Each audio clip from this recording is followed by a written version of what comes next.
আসসালামু আলাইকুম রহমতুল্লাহি ওবরকাতুহ। সম্মানিত দর্শক, জামাত এবং এনসিপি কি এই জাতীয় সংসদে তাদের যে সদস্য পদ রয়েছে সেখান থেকে তারা পদত্যাগ করবেন কিনা? পরিস্থিতি যেভাবে এগোচ্ছে এই সম্ভাবনা উড়িয়ে দেয়া যায় না। তারা পদত্যাগ করতে পারেন। আজকের এই সময়টিতে এটি পিলে চমকানো খবর বটে। আর যদি তারা পদত্যাগ করেন, কোনো অবস্থাতে বিএনপি সরকার ক্ষমতায় থাকতে পারবে না। They have to leave. এবং এই বিষয়টা জামাত এনসিপি খুব ভালো করে জানে। খুব ভালো করে জানে এবং এরকম একটা পরিস্থিতি যখন তৈরি হয়ে যাবে, ঠিক সেই সময়টাতে যে তাদের দেশি যে শক্তিগুলো, বন্ধুগুলো রয়েছে, যারা জুলাই আগস্ট বিপ্লব ঘটানোর জন্য গত ৩-৪ বছর ধরে মূলত জামাত এবং এনসিপি, ডক্টর মোহাম্মদ ইউনূস এই শক্তিটিকে যেভাবে এম্পাওয়ার্ড করেছে, তারা কিন্তু বিএনপিকে এম্পাওয়ার্ড করেনি। তারা জামাতকে এম্পাওয়ার্ড করেছে। এই শক্তিগুলো সিমেন্টেড হয়ে আবার রাজপথে চলে আসবে। এখন প্রশ্ন হলো যে জামাত এবং এনসিপি তারা কেন পদত্যাগ করতে যাবে? আমরা যারা সাধারণ চিন্তা করি বা যাদের কাছে মনে হয় যে এমপি হওয়া মানেই তো প্রতি মাসে একটা মাসোহারা পাওয়া, প্রায় লাখ ২-১ টাকা বেতন ভাতার সুযোগ সুবিধা পাওয়া, নির্বাচনী এলাকায় মাতব্বরি করা, আর নির্বাচনী এলাকায় মাতব্বরির বাইরে সরকারি বরাদ্দ রয়েছে, টিআর রয়েছে, কাবিখা রয়েছে, এইগুলো তো আছেই। এরপরে সংসদে গিয়ে সরকারের সাথে সেই দহরম মহরম সম্পর্ক, রাষ্ট্র ক্ষমতার ভাগিদার হওয়া, এগুলো দৃশ্যমান। কিন্তু সবাই তো আর কেবল লোভী মানুষ নয়। আর সবাই যাকে বলা হয় যে একটা পদ পদবীর জন্য তাদের জীবন বিসর্জন করতে চায় না। আর যে কোনো জিনিস পাওয়ার আগে এক ধরনের কামনা থাকে, বাসনা থাকে, লোভ থাকে, লালসা থাকে। কিন্তু মানুষ যখন পেয়ে যায়, কোনো একটা বিষয় পেয়ে যায়, তখন ওটার সে অ্যাবসলিউট মালিকানা, ওটার সৌন্দর্য সে এককভাবে ভোগ করতে চায় এবং ওটার একটা লিবার্টি সে চায়। সেটা রাষ্ট্রপতি হোক, প্রধানমন্ত্রী হোক, এমপি হোক, ব্যবসা হোক, বাণিজ্য হোক, যে কোনো সম্পর্ক হোক, বিয়ে হোক, শাদী হোক, মানে এখানে আসলে অংশীদারিত্ব কোনো অবস্থাতেই মানুষ পছন্দ করে না। তো সেক্ষেত্রে ধরেন বিএনপি সরকার গঠন করেছে, সেটা একটা।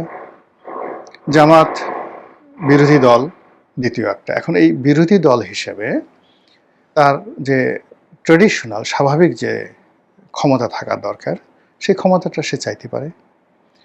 আর জুলাই আগস্টের মূল উদ্যোক্তা রূপে আন্দোলনের মাস্টারমাইন্ড এবং শক্তি বা ফোর্স হিসেবে, ইনভেস্টর হিসেবে, তারপরে মাঠে ময়দানের ডাইরেক্ট সোলজার হিসেবে এনসিপি এবং জামাত এখানে কিছুটা প্রিভিলেজ তারা পেতে পারে, চাইতে পারে।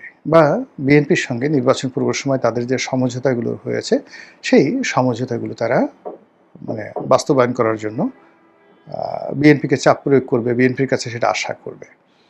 এটাই স্বাভাবিক। কিন্তু বিএনপি ক্ষমতায় আসার পর গত ৪ মাসে বা ৫ মাসে শুধু আনাকুম জানাকুম, মানে এখানে লোক দেখানো, তারপরে সার্কাস্টিক, ম্যাজিক্যাল মানে জাদুকরি, এই বিষয়গুলো বেশি হয়েছে।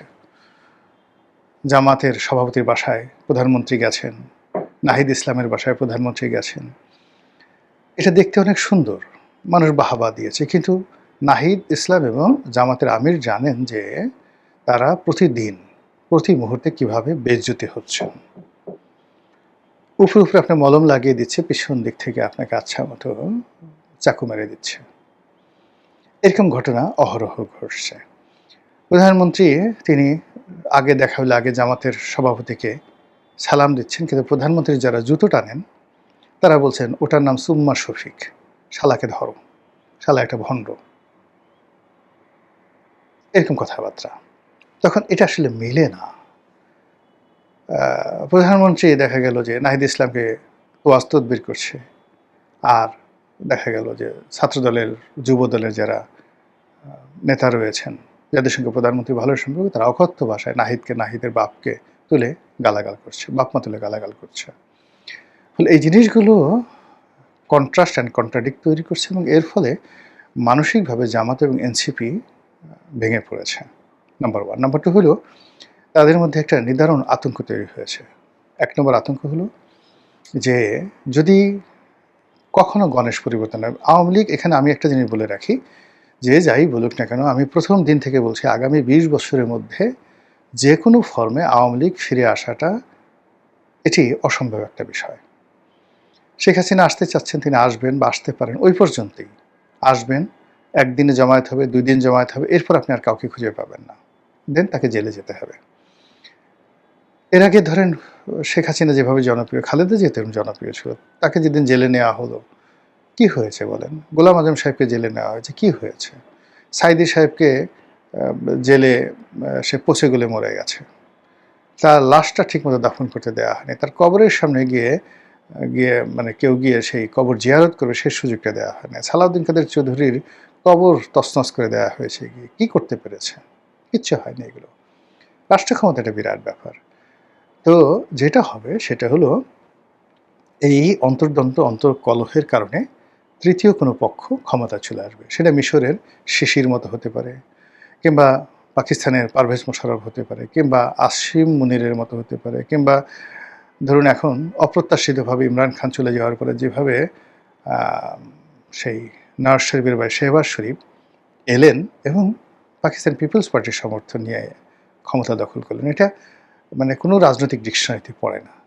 এই ক্ষেত্রে বাংলাদেশে ধরেন কোনো কারণে যদি এরকমভাবে একটা সরকার চলে আসে যে কমিউনিস্ট পার্টির নেতৃবৃন্দকে সরকার গঠন করতে বলা হলো, অথবা ধরুন সেই কমিউনিস্ট পার্টির বাইরে গিয়ে দেখা গেল যে অন্য যে কোনো একজন রাজনৈতিক ব্যক্তিত্ব, ধরুন ডক্টর রেহমান সোবহান, হোসেন জিল্লুর রহমান, এখনও যে সমস্ত লোকজন আছে এরকম যারা সমাজে পিছন থেকে তৃতীয় পক্ষ চতুর্থ পক্ষ তাদেরকে শক্তি যোগালো, আর সামনে 20 থেকে 25 জন যে দেশের বরেণ্য ব্যক্তি তাদেরকে এনে একটা সরকার ফর্ম করা হলো। এই যে একটা পরিবর্তন হয়ে যাবে বা হয়ে যেতে পারে যদি এই জামাত এনসিপি পার্লামেন্ট থেকে পদত্যাগ করে, অথবা জামাত এনসিপির সঙ্গে বিএনপির সম্পর্কটা চরম আকার ধারণ করে, তখন এরকম একটা ঘটনা ঘটবে। সেখানে আওয়ামী লীগের লোক মাঠে শক্তিমত্তা দেখাবে, তারা মানে এখানে মানে গুটির চাল চালবে, যত রকম অনাসৃষ্টি তৈরি করবে, কিন্তু মূলধারা রাজনীতিতে তাদেরকে ফিরে আসতে আরও বহু বছর অপেক্ষা করতে হবে। তো যেটা বলছিলাম যে পরিস্থিতি কতটা ভয়াবহ, এবং জামাত এনসিপি অনেক যারা সাধারণ মানুষ তারা হয়তো বলতে পারেন যে না এটা হবে না, এটা অসম্ভব ব্যাপার, এই পদ পাওয়া এতকাল পরে তারা পেয়েছে, এটিকে সহজে ছাড়া যায়? কিন্তু বোঝার চেষ্টা করুন, জামাত 1986 সনে যখন এরশাদের পার্লামেন্টে তাদের সদস্য সংখ্যা ছিল সম্ভবত 10 জন, এই 10 জন এমপি তারা পেয়েছিল কত বছর পরে? বহু বছর পরে। তারা 1971 সনের যে অন্তর্বর্তীকালীন সরকার ছিল, মিলিটারি সরকার ছিল, সেই সরকারে তাদের 2 জন মন্ত্রী ছিল। তাহলে সেক্ষেত্রে 1971 সনে তারা রাষ্ট্র ক্ষমতা ছিল। মানে যেভাবে তারা ডক্টর ইউনূসের জামানাতে রাষ্ট্রীয় ক্ষমতা ছিল, তেমনি 71-এ কিন্তু রাষ্ট্র ক্ষমতা ছিল। তাহলে 71-এ মুক্তিযুদ্ধের পরাজয়ের 17 বছর পরে বা 16 বছর পরে তারা আবার সংসদে এলো, 10টা সিট পেল। কিন্তু এরশাদ সাহেব তাদের সঙ্গে কথা রাখলেন না, ফলে বিএনপি ওখানে আগেই যায় না নির্বাচনে, তখন আওয়ামী লীগ এবং জামাত সেই পার্লামেন্ট থেকে পদত্যাগ করলো। এরপরে এরশাদ একটা গৃহপালিত বিরোধী দল বানিয়ে আসম আব্দুর রফের মাধ্যমে সেই 86-র নির্বাচনের পরে, যেটা 88 নির্বাচন, 6 পার্লামেন্ট ইলেকশন করলো, আর ওরা পদত্যাগ করলো 5th পার্লামেন্টে বোধ হয়। এই গেল 86 সনে। আবার ধরুন সেই 91-এর পার্লামেন্টে, 1991-এর পার্লামেন্টে তারা আবার পদত্যাগ করলো। আওয়ামী লীগের সাথে মিলে তত্ত্বাবধায়ক সরকারের দাবিতে তারা আবার পদত্যাগ করলো। ফলে এই স্বাধীন বাংলাদেশে দুইবার পার্লামেন্ট থেকে পদত্যাগ করার যে নজির, এটা জামাতের আছে, এটা বিএনপির আছে। আর খুব ঘন ঘন ক্ষমতায় গিয়ে মানে ক্ষমতা হারানোর অভিজ্ঞতা বাংলাদেশে সবচেয়ে বেশি বিএনপির। বিএনপি জাস্টিস সাত্তারের সময়টাতে ক্ষমতা হারিয়েছে একবার। জিয়াউর রহমান সাহেবের মৃত্যুর পরে ক্ষমতা রশি নিয়ে টানাটানি এবং ক্ষমতা জিয়া পরিবারের বাইরে জাস্টিস সাত্তারের কাছে চলে গেছে, অর্থাৎ এটা প্রথম। তারপরে সাত্তার সাহেবের মাধ্যমে দলগতভাবে ক্ষমতায় গেছে, 96-তে ক্ষমতায় গেছে, তারপরে 2007 সনে ক্ষমতায় গেছে এবং প্রতিবারই তারা ক্ষমতায় পেয়েছে অলৌকিকভাবে, আর ক্ষমতা তারা হারিয়েছে বিভিন্ন রকম জটিলতার কারণে। ফলে তারেক রহমান সাহেব যদি এই যে ক্ষমতা পেয়েছেন, তিনি ট্র্যাডিশনালি যেভাবে সাত্তার সাহেব ক্ষমতা পেয়েছেন, যেভাবে তার বাবা পেয়েছেন, যেভাবে 91-তে তার মা পেয়েছিলেন, যেভাবে অপ্রত্যাশিতভাবে 2001 সনে তারা ক্ষমতা পেয়েছিলেন, এইভাবেও ঠিক অপ্রত্যাশিতভাবে অনেকটা মানে ম্যাজিক্যালি এই বছর বিএনপি যে ক্ষমতা লাভ করেছে, বিশেষ করে তারেক রহমান সাহেব, তো সেটা যদি আবার সেই অতীতের মতো যেভাবে ক্ষমতায় পেয়েছে, আবার অতীতের মতো যদি সে ক্ষমতাচ্যুত হয়, এটা অস্বাভাবিক কিছু না। এর কারণ হলো ঘুরে ফিরে শনি একই জায়গাতে আসে। আপনি দেখবেন যে আপনাকে একটা মশায় কামড় দিয়েছে, ধরেন আপনার একেবারে শরীরের যেই জায়গাটাতে মশা কামড় দিয়ে গেল আপনি তাড়িয়ে দিলেন, একটু পরে সে ঠিক ওই জায়গাতে সে বসবে। মাছি দেখবেন ঘ্যান ঘ্যান ঘ্যান ঘ্যান করছে, আপনার নাকের উপর বসছে, মাথার চান্দির উপর বসছে, গালের উপরে বসছে, আর কপালে, এই কয়েকটা জায়গাতে সাধারণত মাছি বসে। আপনি তাড়িয়ে দিলেন, ঘুরে ঘুরে এসে ঠিক সেম জায়গাতেই এই বদমাইশটা আবার বসবে।